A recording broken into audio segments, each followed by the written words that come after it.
So hello friends, stock for earning में आप सभी का स्वागत है। तो आज की इस वीडियो में बात करने वाला हूं मैं एक इंफ्रास्ट्रक्चर स्टॉक के बारे में, जिसका करंट प्राइस अभी सिर्फ 170 रुपये के आसपास चल रहा है और इसका मार्केट कैप अभी सिर्फ 2000 करोड़ का है।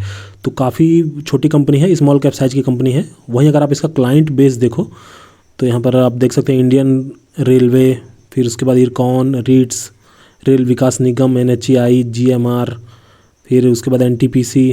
तो काफ़ी बड़ी बड़ी कंपनियां जो है इसकी क्लाइंट हैं और ये कंपनी सिर्फ इंडिया में ही नहीं काम करती है। यहाँ पर आप देखिए, ये इंडिया, बांग्लादेश, म्यांमार, श्रीलंका, फिर मोजाम्बिक, साउथ अफ्रीका, नामीबिया, घाना, तो इन सभी कंट्री में भी इस कंपनी के प्रोजेक्ट चल रहे हैं। तो क्लाइंट बेस काफ़ी मजबूत है इस कंपनी का। इस कंपनी का जो मार्केट कैप है वो सिर्फ 2000 करोड़ का है, लेकिन वहीं अगर आप इसका ऑर्डर बुक देखोगे तो आप ये देखो 3000 करोड़ का इसका ऑर्डर बुक है। मतलब इसके मार्केट कैप से भी ज़्यादा इस कंपनी का ऑर्डर बुक है। और इनके प्रोजेक्ट अगर आप देखो तो जैसे कि आप देख सकते हो, ये NHAI का प्रोजेक्ट प्रयागराज यूपी में 739 करोड़ का, ये RVNL का राजस्थान यूपी 727 करोड़। तो इस तरीके से ये सभी इनके प्रोजेक्ट चल रहे हैं। जैसे कि यहाँ पर देखिए, ये घाना में 123 करोड़ का, जैसा कि बताया था कि ये अदर कंट्रीज़ में भी इनके प्रोजेक्ट चल रहे हैं। तो इस तरीके से ये सभी जो हैं ये इनके प्रोजेक्ट हैं। इस तरीके से इनकी ऑर्डर बुक जो वो 3000 करोड़ की है। और इसके ऑर्डर बुक का ग्रोथ भी अगर आप देखोगे तो ये जो मार्च 2022 में 1684 करोड़ का था, वो मार्च 2023 में बढ़ करके 2276 करोड़ का हो गया। और उसके बाद ये अभी मार्च 2024 जो चल रहा है फाइनेंशियल ईयर, उसमें अभी 3000 करोड़ का हो चुका था। मतलब अभी ये फाइनेंशियल ईयर अभी ख़त्म नहीं हुआ है, तो और भी ज़्यादा इसमें ग्रोथ देखने को मिलेगी। तो इस तरीके से ये इसका ऑर्डर बुक ग्रोथ है। तो मुझे लगता है काफ़ी अच्छी ग्रोथ है इसमें भी। तो यहाँ पर अगर हम कंपनी के काम काज की बात करें तो इनका जो वर्क है वो दो भागों में बटा हुआ है। एक पहला जो इंफ्रास्ट्रक्चर डिवीज़न और दूसरा कंक्रीट स्लीपर डिवीज़न। तो इंफ्रास्ट्रक्चर डिवीज़न में जैसे कि आप देख सकते हो, रेलवे, ब्रिज, सड़कें, पुल वगैरह, ये सब का जो कंपनी मैन्युफैक्चरिंग करती है या फिर रिपेयर करती है। और जो दूसरा डिवीज़न है ये कंक्रीट स्लीपर डिवीज़न, इसमें बेसिकली आपने देखा होगा जो रेलवे पटरी जो होती है, रेलवे ट्रैक, उसके नीचे जो मोटे मोटे सीमेंटेड ब्लॉक जो होते हैं उनकी मैन्युफैक्चरिंग करती है कंपनी। तो दोनों ही सेगमेंट में आगे काफ़ी अच्छी ग्रोथ रहने वाली है, क्योंकि जैसे कि इंडियन गवर्नमेंट को आपने देखा होगा पिछले 8 से 10 सालों में कितना ज़्यादा ग्रोथ हुआ इंफ्रास्ट्रक्चर में। जैसे कि नई नई सड़कें, पुल वगैरह काफ़ी ज़्यादा बनी, अभी भी बन रहे हैं। और रेलवेज़ में भी आपने देखा होगा कि रेलवे के जो ट्रैक हैं वो ज़्यादातर हाई स्पीड के लिए बनाए जा रहे हैं, क्योंकि आने वाले टाइम में जैसे इंडिया में ज़्यादातर हाई स्पीड ट्रेनें ही चलेंगी। जैसे वंदे भारत हो गए, फिर उसके बाद बुलेट ट्रेन जो बन रहा है वो, मतलब लगभग ज़्यादातर ट्रेनें हाई स्पीड वाली ही चलने वाली हैं आने वाले समय में इंडिया में। तो उस लिहाज से इस कंपनी में आगे काफ़ी अच्छी ग्रोथ देखने को मिल सकती है। तो यहाँ पर हम सबसे पहले इसका शेयर होल्डिंग पैटर्न देख लेते हैं। तो यहाँ पर हम देख सकते हैं 75% जो होल्डिंग है वो प्रमोटर्स की ही है। मतलब प्रमोटर्स को कंपनी पे भरोसा है। और उसके बाद अगर हम FIIs की बात करें तो 1% के लगभग इनकी भी होल्डिंग है इस स्टॉक में।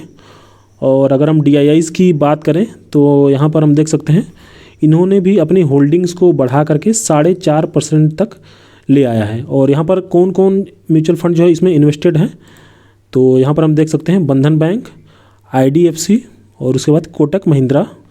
तो काफ़ी अच्छे अच्छे म्यूचुअल फंड जो है वो इसमें अपनी स्टेक को बनाए रखे हैं।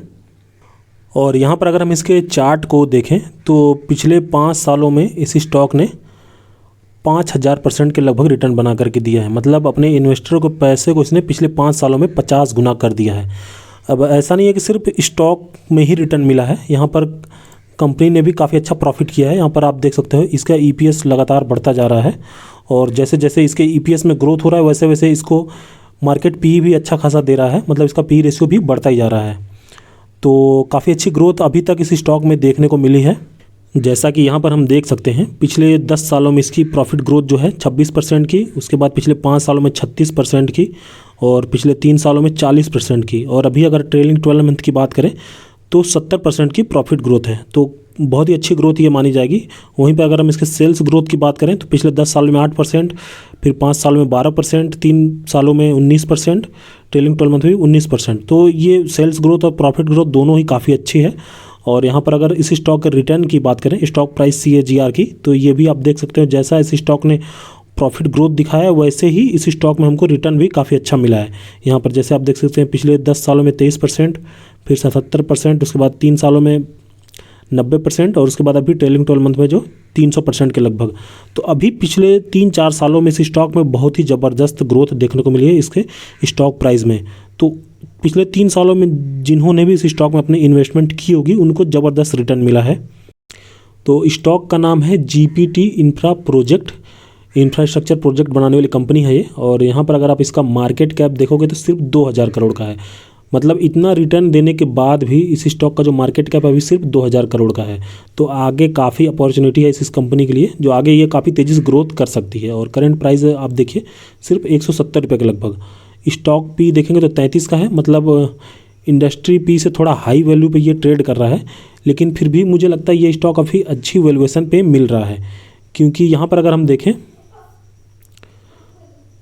तो ये जो इसकी कंपटीटर कंपनियां हैं जैसे KR कंस्ट्रक्शन, PNC इंफ्राटेक, ये सभी जो इसकी कंपटीटर हैं इनका अगर आप ऑपरेटिंग प्रॉफिट मार्जिन आप देखोगे, जैसे कि PNC इंफ्रा का 23% का, HG इंफ्रा का 19% का और ये KNR कंस्ट्रक्शन का 23% का, मतलब सभी कंपनियां जो है इससे ज़्यादा के मार्जिन पे काम कर रही हैं। तो मतलब ये कंपनी जो है उनसे काफ़ी कम मार्जिन पे काम कर रही है।